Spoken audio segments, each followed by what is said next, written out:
राधे राधे दोस्तों, आप सबका स्वागत है एक बार फिर से एक नई कहानी में। तो आइए कहानी शुरू करते हैं। अब हे भगवान, अच्छी बहू पल्ले पड़ी है मेरे। जब देखो बस बाहर घूमने की लगी रहती है। ऐसा नहीं कि घर पर ही बैठ जाए और अपने बड़े बुजुर्गों की थोड़ी मदद कर दे, या कम से कम घर ही संभाल ले। कहीं भी जाना होता है तो महारानी पहले ही तैयार हो जाती हैं। एक बार पूछना भी मुनासिब नहीं समझती, मम्मी जी मैं चली जाऊं। बस जब मूड हुआ अपने पति के साथ घूमने निकल जाती है। अमृता जी बर्तन पटकती जा रही थी और अपने लिए खाना थाली में निकाल रही थी। जैसे ही कढ़ाई में से अपनी सब्जी खाली की, वैसे ही कढ़ाई सिंक में ले जाकर जोर से पटक दी। अच्छा हुआ कि ये कढ़ाई थी, अगर बहू होती तो उसका तो सिर ही फूट चुका होता। 2 रोटी थाली में रखी और लेकर बाहर आ गई। पहले निवाला मुंह में रखते ही आंखों में आंसू आ गए। मन ही मन सोचने लगी, कितने अरमान थे कि बहू आएगी तो अपनी जिम्मेदारियों से मुक्ति ले लूंगी और फिर खूब घूमना फिरना करूंगी। पर यहाँ तो बहू खुद ही घर में नहीं टिकती। अब देखो आज नंद नंदोई आए हैं तो ऐसा नहीं कि मम्मी जी आप ही अपनी बेटी दामाद के साथ घूमने जाओ, आज तो खाना मैं ही बना लूँगी। लेकिन नहीं, बस ऑर्डर देकर चली गई कि मम्मी जी शाम के लिए भाजी तैयार रखना, पाव में आकर सेक दूंगी, आज तो पाव भाजी खाएंगे। आंसू पोंछते हुए अमृता जी ने अपना खाना जैसे तैसे खाया और बर्तन सिंक में ले जाकर रखाई। अभी तो वैसे भी 2 बज रहे थे। बच्चे तो सब शाम को 5 बजे तक आएंगे। भाजी के लिए सब्जियां सुधारनी थी, लेकिन सुबह की उठी वो अब थक चुकी थी, इसलिए थोड़ा आराम करने के लिए अपने कमरे में आ गई और बिस्तर पर जाकर लेट गई। पर नींद आंखों से कोसों दूर थी। सोचने लगी कि जब बेटे को ब्याह कर बहू मेघना को घर पर लेकर आई थी तब तो वो वैसी नहीं थी। कितना अच्छा माहौल था घर का। उस समय वो उसे बिल्कुल बेटी की तरह रखती थी। मेघना ने भी आगे से आगे पूरा घर अच्छे से संभाल रखा था। उन्हें तो बताना भी नहीं पड़ता था कि मेघना अब तुम्हें क्या काम करना है, वो अपने आप से ही सब काम कर लेती थी। वो शुरुआत के 4 महीने वाकई बहुत अच्छे बीते थे। लेकिन उसके बाद एक दिन अमृता जी की बड़ी बहन बिट्टू मौसी उनसे मिलने के लिए आई और उसके बाद बहुत कुछ परिवर्तन हो गया। बिट्टू मौसी ने आते ही सबसे पहले घर में हर चीज का मुआयना अच्छे से किया। अच्छे से सब कुछ देख लेने के बाद बिट्टू मौसी अमृता जी के पास बैठी और उन्हें समझाने लगी। अरे अमृता, ये सब क्या है? तुमने सारी की सारी घर की जिम्मेदारी अपनी बहू को सौंप दी।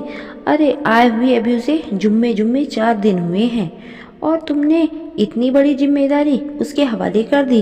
अरे जीजी, सब कुछ तो उसे ही करना है, आज करे चाहे कल। तो भला मैं बीच में कहाँ टांग अड़ाऊं? अपनी मर्जी से सब कुछ कर तो लेती है, फिर मुझे कहाँ बीच में बोलने की जरूरत है? अमृता जी उनके हाथ पर हाथ रखते हुए बोली, बस तुम जैसी सास होती हैं जो बहू को आते ही सिर पर चढ़ा लेती हैं और फिर बाद में पछताती रहती हैं।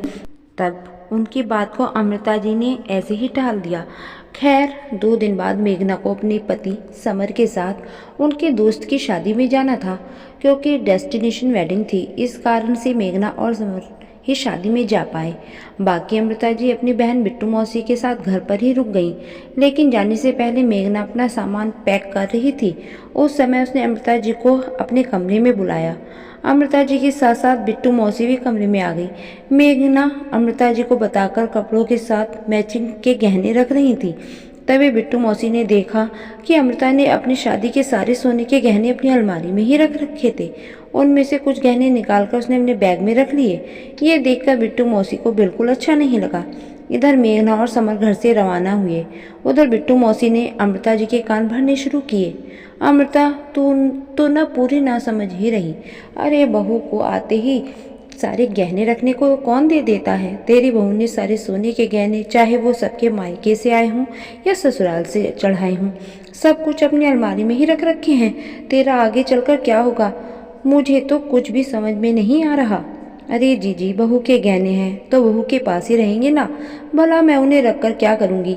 मेरे पास कौन से वो पड़े पड़े डबल हो जाएंगे। और आपने देखा नहीं कि जाने से पहले अलमारी की चाबी वो मुझे देकर गई है। अमृता जी भी तुनकते हुए बोली, अरे ना समझ, अभी नई नई शादी हुई है, भगवान ना करे कभी ऊंच नीच हो जाए तो वो तो सारे गहने लेकर चली जाएगी और फिर तू चाबी लेकर बैठी रहना। ये सुनते ही अमृता जी बिगड़कर बोली, जी जी शुभ शुभ बोलो, कैसी बातें बोल रही हो आप। भगवान ना करे मेरे बच्चों की जिंदगी में ऐसा दिन आए। और फिर भला क्या कमी छोड़ रही हूँ मैं, बेटी की तरह ही तो मानती हूँ बहू को, फिर भला ऐसे दिन मेरी जिंदगी में क्यों आएगा। ये सुनकर बिट्टू मौसी ने समझाते हुए बोली, देख अमृता, कोई भी अपनी जिंदगी में ऐसे बुरे दिन नहीं सोचता, लेकिन फिर भी ये आए दिन के किस्से हो गए हैं। आस पड़ोस में हर 4 से 5 घर में ये कहानी है ही। हमारी आंखें बंद कर लेने से कहानी बदल नहीं जाएगी। सच्चाई है ये, सच्चाई को समझ अभी से बहू पर इतना भरोसा करना सही नहीं है। आखिर बिट्टू मौसी बार बार यही बातें करने लगी तो धीरे धीरे अमृता जी ने भी उनकी बातों में आने लगी। जब तक मेघना और समर घर पर आए तब तक अमृता जी ने मेघना की अलमारी में से गहने निकालकर अपने पास रख लिए। जब मेघना के बाकी बचे हुए गहने अलमारी में रखने लगी तो अपने गहने न पाकर वो हैरान रह गई। उससे अमृता जी ने पूछा तो अमृता जी ने कहा, बहू गहने मेरे पास हैं और बाकी के बचे हुए गहने भी तुम मुझे ही दे दो। आखिर तुम गहनों की जिम्मेदारी नहीं संभाल पाओगी। इतनी महंगी मोल की चीज मैं तुम्हारे पास नहीं रख सकती। तुम्हें कभी शादी पार्टी में पहनना हो तो आर्टिफिशियल ज्वेलरी पहन लिया करो, पर मैं इतनी महंगी चीज तुम्हें नहीं दे सकती। कभी तुमने घुमा दी तो। अमृता जी की बात सुनकर मेघा हतप्रभ रह गई, पर क्या ही कहती। उसने बचे हुए सोने के गहने भी अमृता जी को ही दे दिए जो उन्होंने अपने पास रख लिए। साथ ही वो हर चीज में मेघना को टोकने लगी थी, हर काम में कमी निकालने लगी थी, बात बात पर उसे डांटने लगी थी। यहाँ तक कि मेघना को किसी चीज की जरूरत भी होती तो अमृता जी नजरअंदाज कर देती। बिट्टू मौसी जाने से पहले घर में अच्छा खासा फसाद करा के जा चुकी थी। आखिर हर रिश्ता विश्वास की नींव पर ही तो होता है। जब अमृता जी को ही मेघना पर विश्वास नहीं रहा तो भला मेघना कहाँ से अपना विश्वास दिखाती। जब काफी कोशिशों के बाद वो हार गई तब उसने भी इस रिश्ते में दूरी बनाना शुरू कर दिया।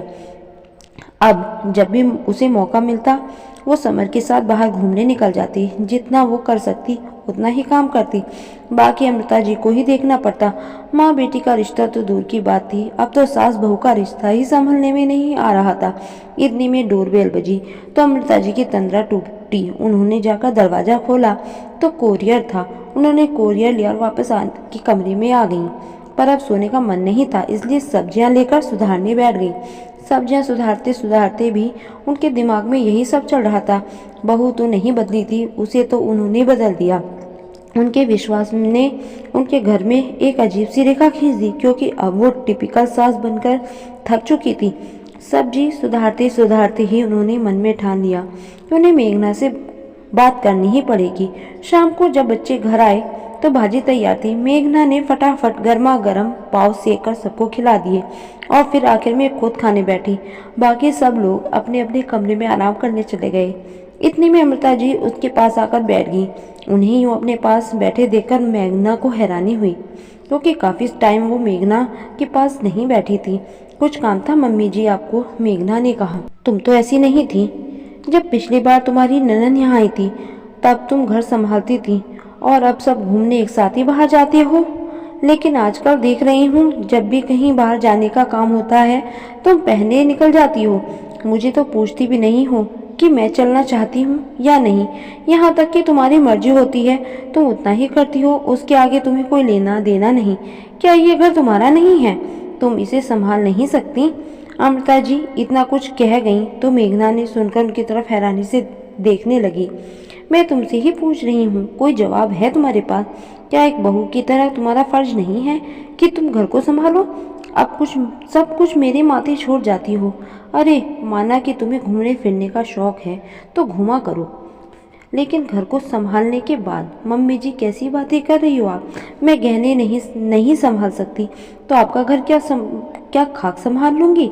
सोचिए जरा, 7-8 लाख रुपए के गहनों के आगे इस 1 करोड़ रुपए के मकान का मोल कितना ज्यादा है। इतने महंगे मोल की चीज के लिए मुझे आप पर विश्वास कैसे कर सकती हैं? इसलिए जब कहीं जाना होता है तो मैं पहले ही निकल जाती हूँ, ताकि आपको ये ना लगे कि मैं आपकी पीठ पीछे आपके घर को कुछ कर दूंगी। मेघना ने कहा तो अमृता जी हैरान रह गई। क्योंकि मेघना कह तो सही रही थी। उन्होंने ही तो कहा था कि महंगे मोल की चीज़ के लिए वो उस पर विश्वास नहीं कर सकती। आखिर महंगी चीज़ अपनी बहू के हवाले नहीं कर सकती। तो बहू, तू ये सब अपने गहनों के लिए कर रही थी? अमृता जी ने कहा।